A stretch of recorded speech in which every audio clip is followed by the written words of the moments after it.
je vous donne une liste des 144 mauvaises habitudes que vous pourriez avoir sans le savoir. Mauvaises habitudes qui nuisent à votre santé.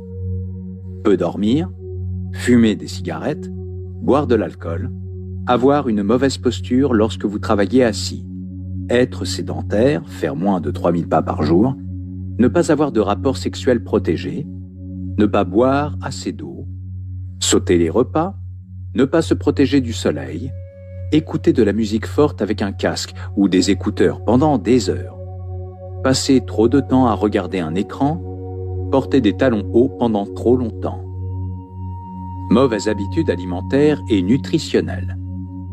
Manger trop de sucre, manger tard, manger en trop grande quantité, saler excessivement vos plats, boire du soda, boissons diététiques, boissons énergisantes, manger rapidement, manger des bonbons, manger du fast-food, boire trop de café, sauter le petit déjeuner, manger trop d'aliments transformés.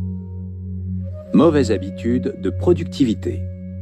Procrastiner, être multitâche, consulter excessivement votre téléphone, consulter vos courriels compulsivement, ne pas enlever les sources de distraction, être perfectionniste, ne pas avoir une routine de travail, ne pas déléguer, avoir plusieurs onglets d'ouvert sur votre navigateur, dire oui trop facilement ou trop souvent, ne pas automatiser les tâches récurrentes, attendre le bon moment pour travailler, passer trop de temps à planifier, ne jamais prendre de pause, refuser d'apprendre de nouvelles compétences, regarder la télévision après le travail.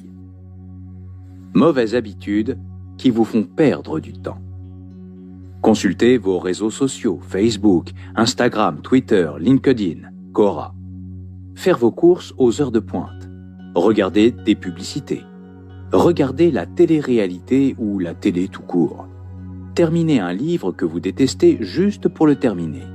Regarder un flux sans fin de vidéos sur YouTube. Essayez de changer les opinions d'une autre personne. Passer trop de temps en ligne au travail. Jouer excessivement aux jeux vidéo. Laissez vos clés et votre portefeuille dans des endroits aléatoires. Mauvaise habitude qui augmente vos factures mensuelles. Utilisez des ampoules à incandescence plutôt que des LFC. Laissez les lumières allumées quand vous quittez la pièce. Prendre des bains plutôt que des douches. Laissez le téléphone portable branché même s'il est complètement chargé. Laissez les prises branchées. Ne lavez que des quantités partielles de linge ou de vaisselle. S'endormir avec la télé allumée. Laissez les ventilateurs tourner dans des pièces vides.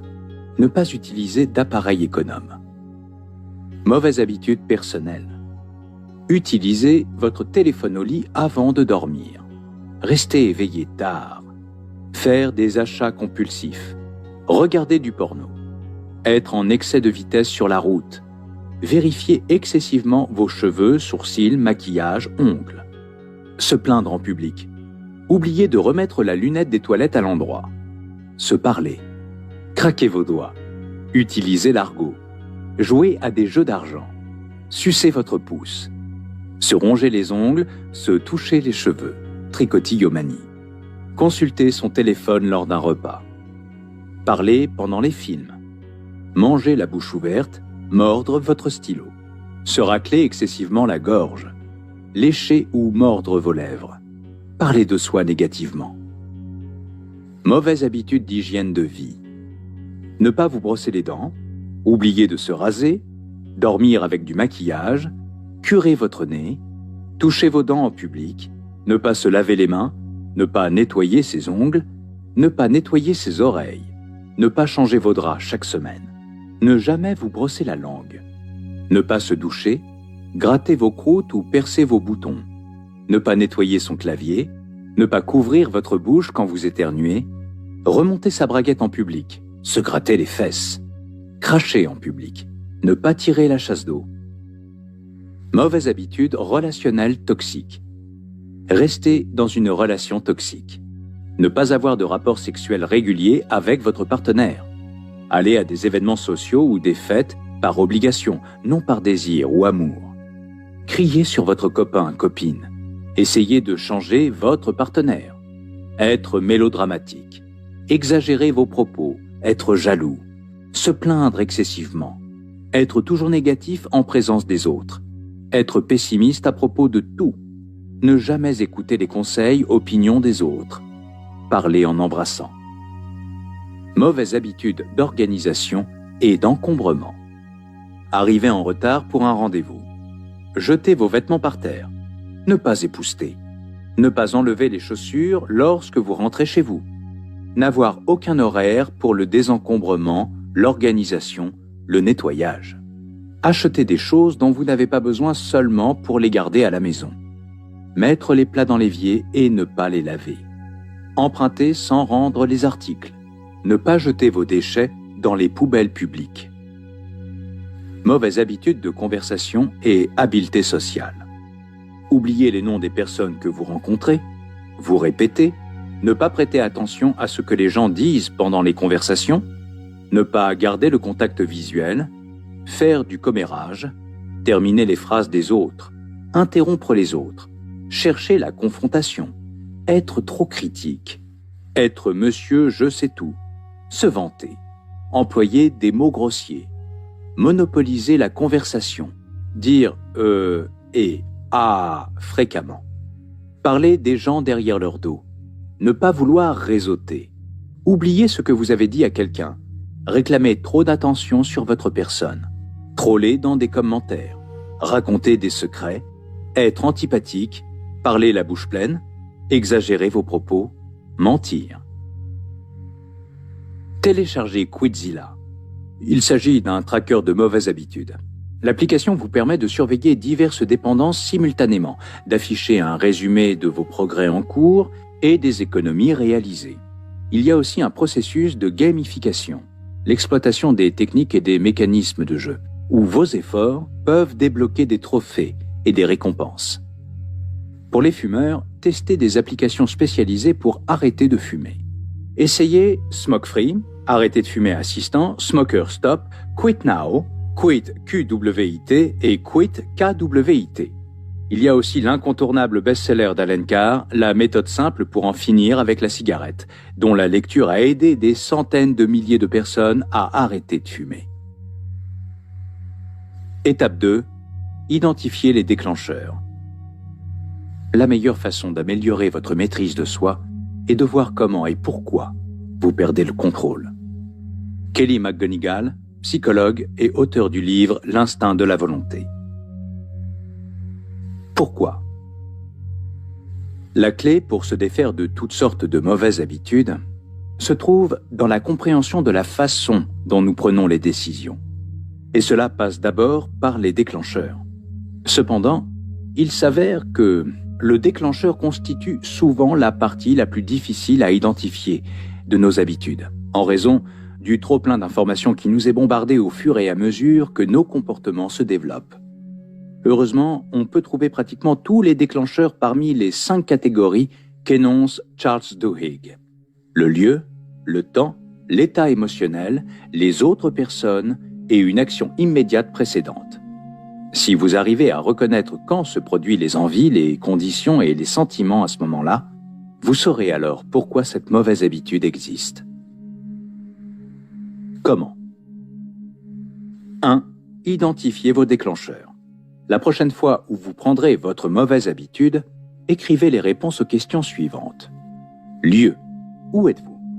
Si vous remarquez que vous grignotez uniquement chez vous ou que vous dépensez beaucoup d'argent dans un casino, alors le lieu est probablement votre déclencheur. Temps. Quelle heure est-il ? Notez l'heure exacte à laquelle vous avez ressenti le besoin. Si vous remarquez que vous désirez boire un soda chaque jour à une heure précise, ou que vous jouez aux jeux vidéo en fin de semaine ou pendant vos jours de congé, alors le temps est probablement votre déclencheur.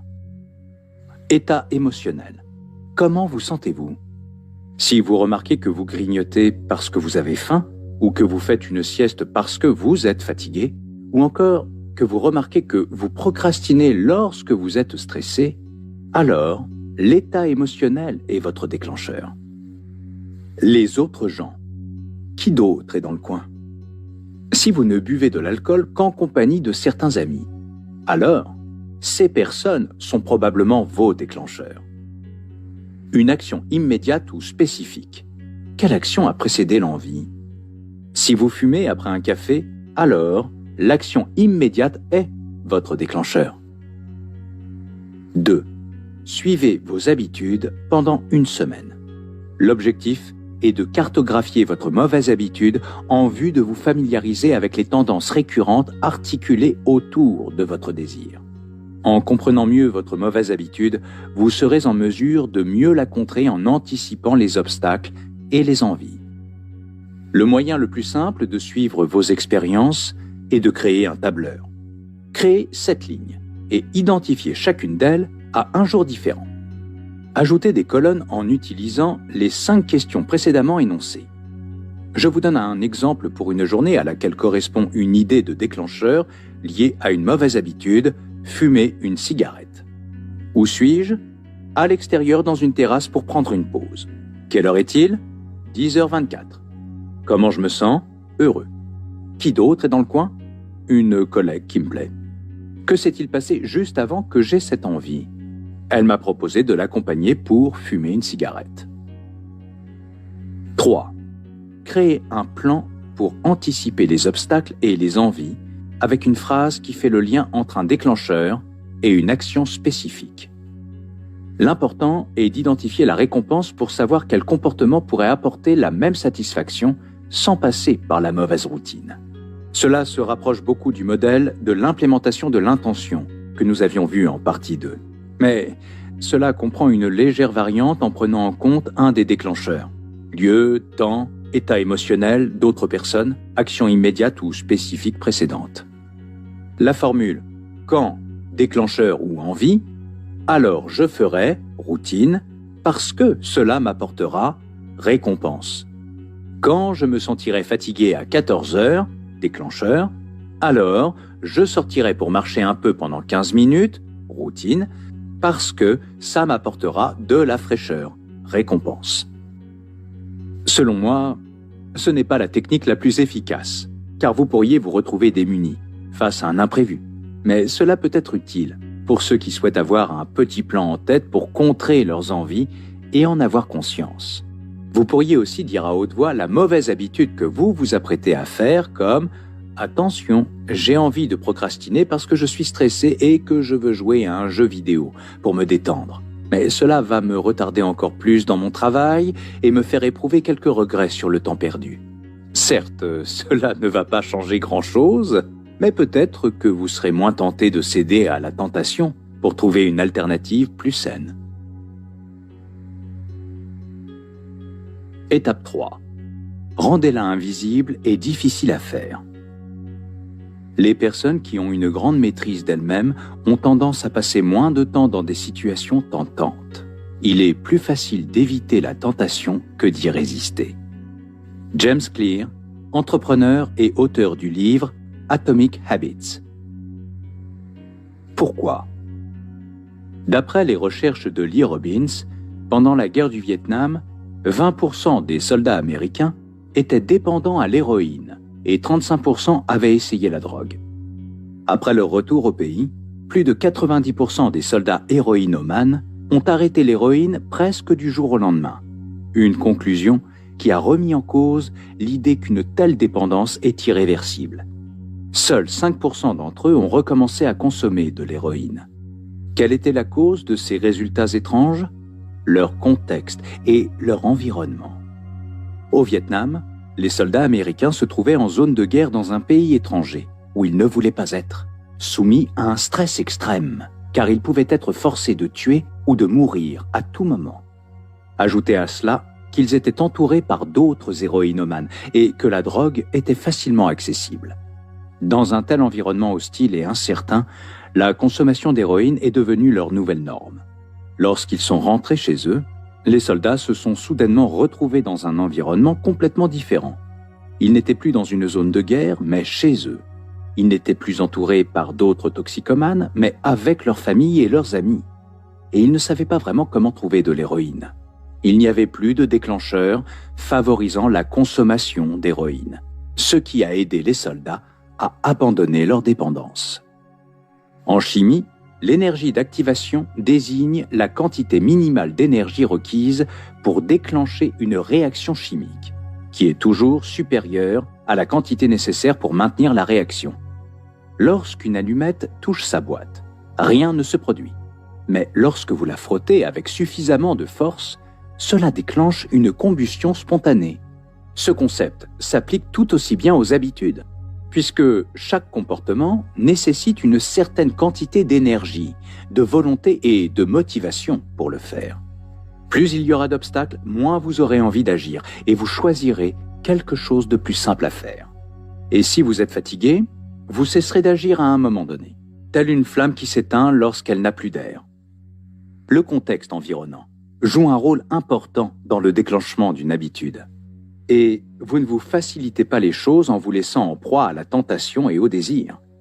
Je ne connais personne qui ait réussi systématiquement à adopter des habitudes positives dans un environnement négatif. Si vous essayez d'arrêter de fumer, par exemple, il serait difficile de le faire si les personnes autour de vous fument régulièrement. Heureusement, nous pouvons exploiter l'environnement à notre avantage en supprimant la tentation et en ajoutant de la friction pour augmenter l'énergie d'activation de vos mauvaises habitudes, afin de les rendre invisibles et difficiles à faire. Comment ? Se fier uniquement à sa volonté pour ne pas retomber dans une mauvaise habitude n'est pas une bonne stratégie à long terme. Cela reviendrait presque à compter sur un frein d'urgence lorsque vous conduisez. Mieux vaut améliorer son environnement pour ne plus s'exposer à la tentation et favoriser de meilleures décisions. Manipulez votre environnement pour réduire l'exposition aux déclencheurs qui provoquent vos mauvaises habitudes. S'il n'y a pas de déclencheur visible pour vous tenter dans la mauvaise direction, il n'y aura pas de mauvaise habitude à prendre. Voici quelques exemples de changements à apporter. Supprimez vos applications de réseaux sociaux sur votre téléphone pour ne pas être tenté d'y aller. Si vous voulez éviter la malbouffe, n'en achetez pas et videz vos placards. Si vous voulez manger moins, prenez des assiettes plus petites. Désactivez toutes les notifications des applications. La plupart des notifications push ne sont pas nécessaires. Arrêtez d'envoyer des courriels inutiles. Le meilleur moyen de recevoir moins de courriels est d'en envoyer moins. Et ne vous abonnez pas à toutes les newsletters, à moins que vous ne les trouviez vraiment utiles. Avant de vous coucher, laissez votre téléphone portable à l'extérieur de votre chambre pour vous éviter de le saisir pour consulter plein d'informations inutiles. Si vous dépensez trop d'argent dans l'électronique, arrêtez de lire les critiques des derniers équipements électroniques ou de suivre des médias. Si vous sentez que vous ne progressez pas dans votre travail, laissez votre téléphone dans une autre pièce pendant quelques heures. Ajoutez au moins 20 secondes de plus avant de commencer une mauvaise habitude. Augmentez le nombre d'étapes entre vous et vos mauvaises habitudes. Pour éviter d'être tenté de consulter votre téléphone la nuit, éteignez-le et mettez-le dans une autre pièce. Si vous voulez moins jouer aux jeux vidéo, débranchez la console et rangez-la dans un placard après chaque utilisation. Cachez les manettes et les câbles d'alimentation. Si vous voulez moins regarder la télévision, débranchez votre téléviseur. Ne rebranchez qu'à condition de dire à haute voix le programme que vous voulez voir au lieu d'allumer inconsciemment par habitude. Pour aller plus loin, placez la télécommande dans une autre pièce, enlevez les piles et cachez-les sur une étagère derrière des livres que vous vouliez lire. Ou déplacez le téléviseur au garage, si vous en avez un. Si vous voulez arrêter de reporter votre réveil, placez-le sur une commode au lieu de votre table de chevet. Si vous voulez minimiser le nombre d'heures que vous passez en ligne, téléchargez Blocksit pour limiter ou bloquer votre accès aux sites et applications lorsque vous travaillez. Si vous voulez vous décourager à fumer, cachez vos cigarettes. Imposez-vous des pénalités financières via un contrat d'engagement.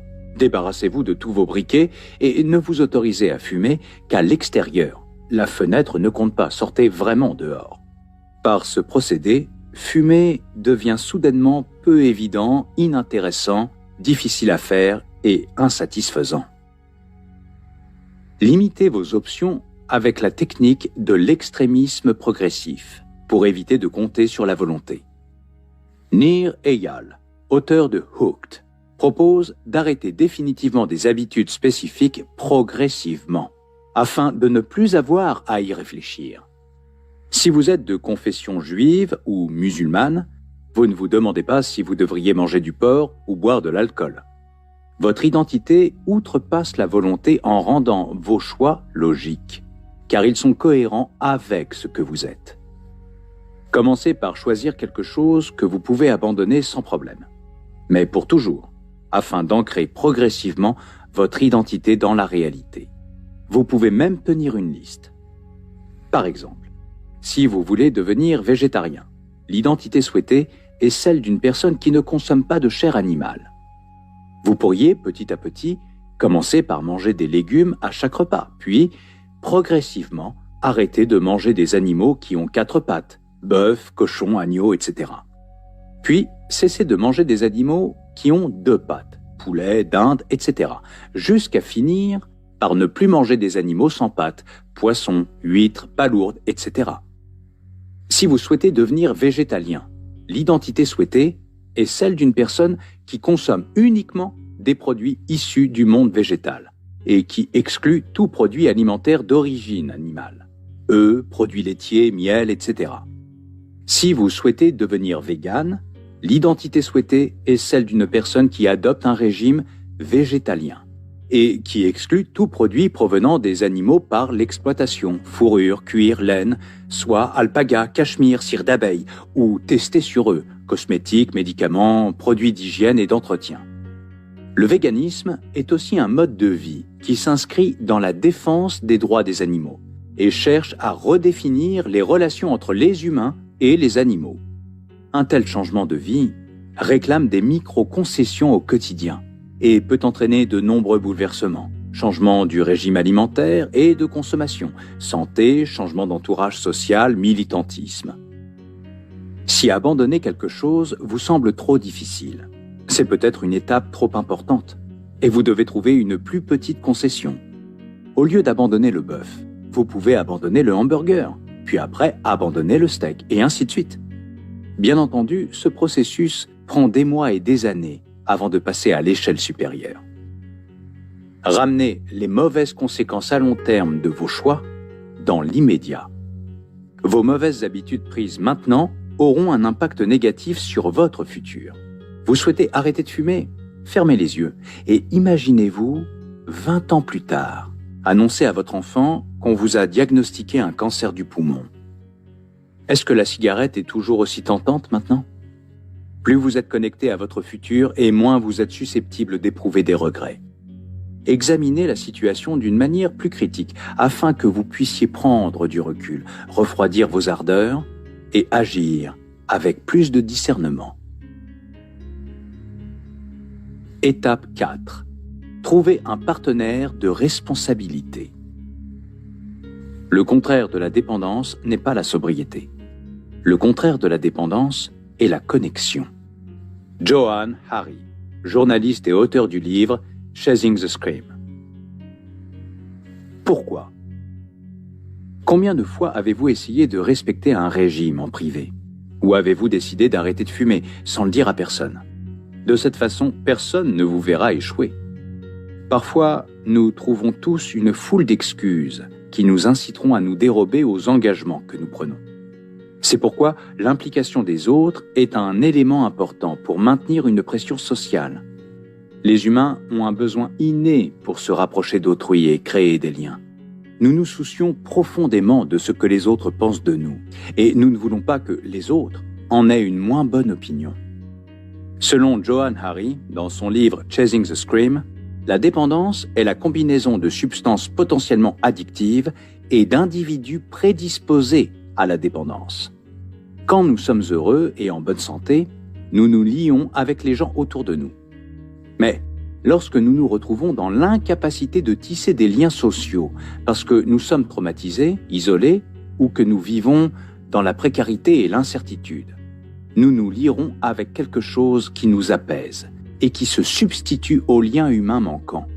Que ce soit par le téléphone, les jeux vidéo, les réseaux sociaux, la pornographie, les jeux d'argent, la nourriture ou des drogues, tant que cela nous soulage ou nous donne un sens, nous y reviendrons avec obsession, bien que nous en reconnaissons le caractère irrationnel.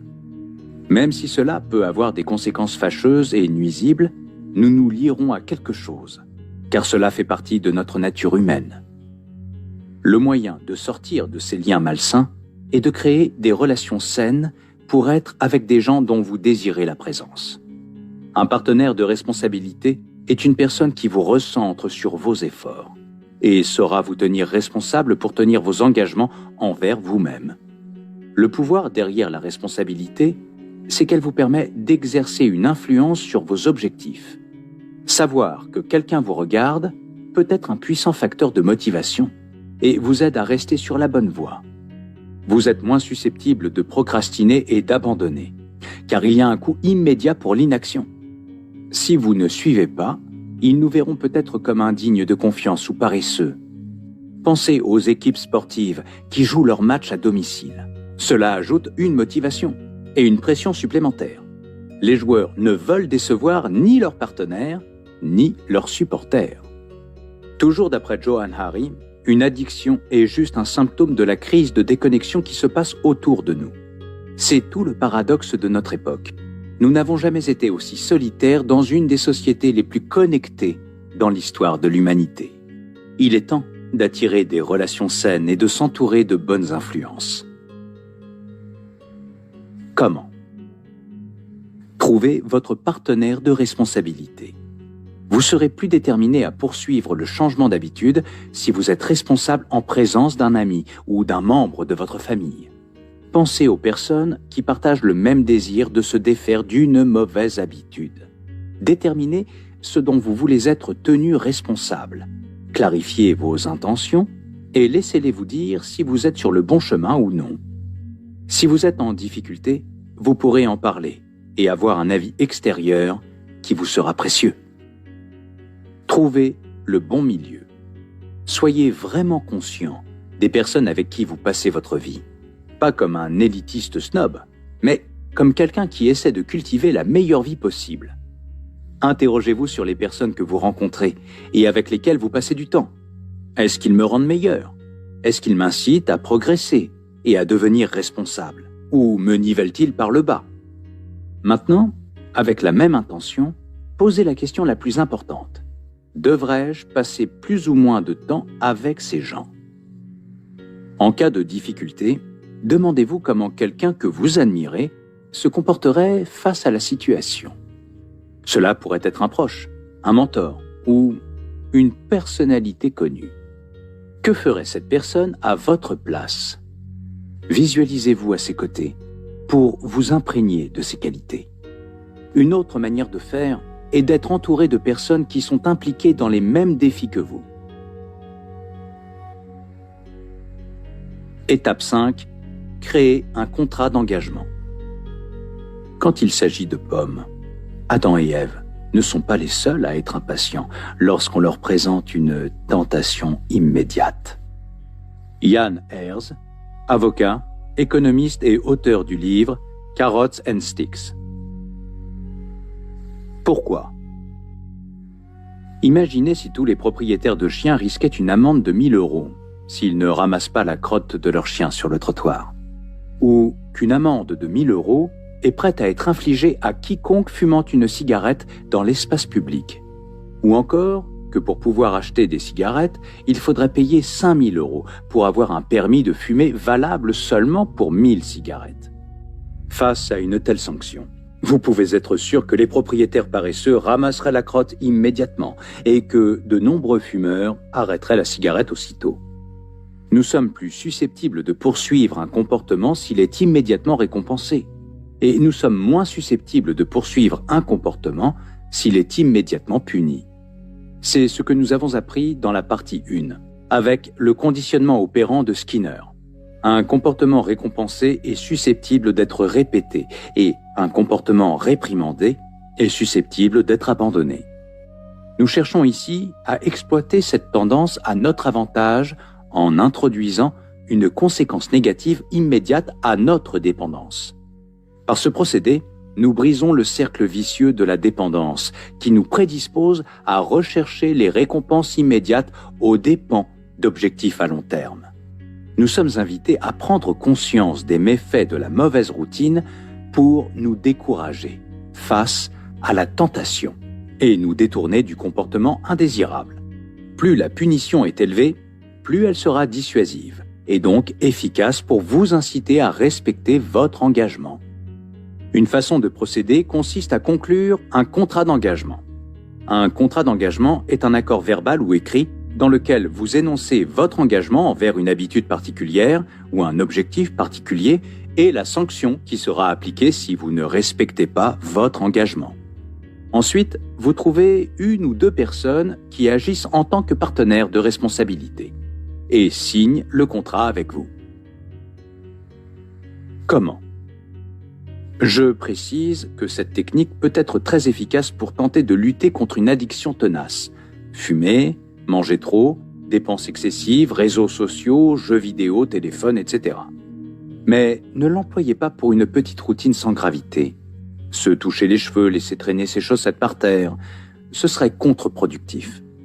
Le contrat d'engagement doit avant tout s'adresser aux mauvaises habitudes qui vous empêchent de poursuivre vos objectifs et aux dépendances qui réduisent vos qualités de vie. Aux grands mots, les grands remèdes. Si vous êtes prêt, essayez. Si cela ne vous inspire pas, ne vous imposez rien qui aille à l'encontre de votre bien-être. Cette décision doit être réfléchie et portée par une véritable volonté de changement. Je ne fais que vous proposer des outils pour vous soutenir en fonction de ce que vous souhaitez. Votre contrat d'engagement doit comprendre les éléments suivants. 1. Un objectif. Fixez-vous un objectif précis, réaliste et mesurable. L'habitude que vous voulez créer ou celle que vous souhaitez abandonner. Par exemple, suivre au moins une leçon de méditation guidée par jour, apprendre à cuisiner un nouveau repas chaque mois, apprendre l'anglais en s'engageant à 20 points par jour sur Duolingo, réduire le temps passé sur Facebook à 10 minutes par jour, perdre 5 kilos au cours des 10 prochaines semaines, réduire les dépenses en alcool et en bar à 50 € par mois, arrêter progressivement de fumer avant le 21 juin, début de l'été. 2.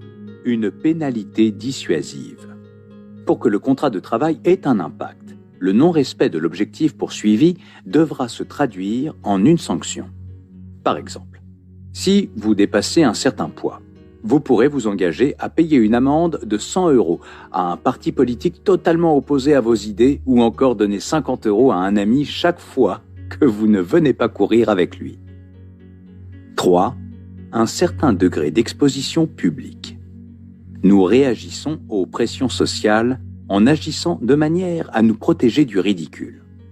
Si vous décidez de courir un marathon en privé, personne ne pourra vous juger pour ce samedi passé sur le canapé. En vous engageant publiquement, annonce à vos proches ou sur vos réseaux sociaux, les attentes sociales entrent en jeu. Et il sera difficile de faire marche arrière sans en payer un certain coût. L'idée est de trouver une activité que vous n'avez pas envie de faire devant vos proches. Par exemple, vous pourriez vous engager à respecter un gage défini avec votre arbitre, comme être filmé en train de chanter une chanson a cappella avec de l'eau ou des chamallows dans la bouche, porter un déguisement imposé en soirée, se brosser les dents avec de la moutarde ou encore travailler en maillot de bain si vous ne parvenez pas à atteindre votre objectif. C'est extrême, mais c'est efficace. Partagez vos efforts et responsabilisez-vous en publiant des mises à jour sur vos réseaux sociaux. 4. Un arbitre. Le succès de chaque contrat repose sur une autorité fiable, capable d'assurer l'application des sanctions convenues pour mauvais comportement. Quelqu'un d'impartial qui suivra vos progrès et décidera si vous avez atteint votre objectif. Si vous ne respectez pas votre engagement, la pénalité convenue sera appliquée par l'arbitre. Sans un arbitre, il est facile de contourner la sanction. Évitez donc de choisir un ami laxiste ou votre partenaire, parce qu'ils peuvent être indulgents avec vous. C'est là où une aide extérieure peut s'avérer intéressante, comme un coach, un tuteur ou un mentor. 5. Rédigez votre contrat d'engagement. Cela doit inclure 3 parties.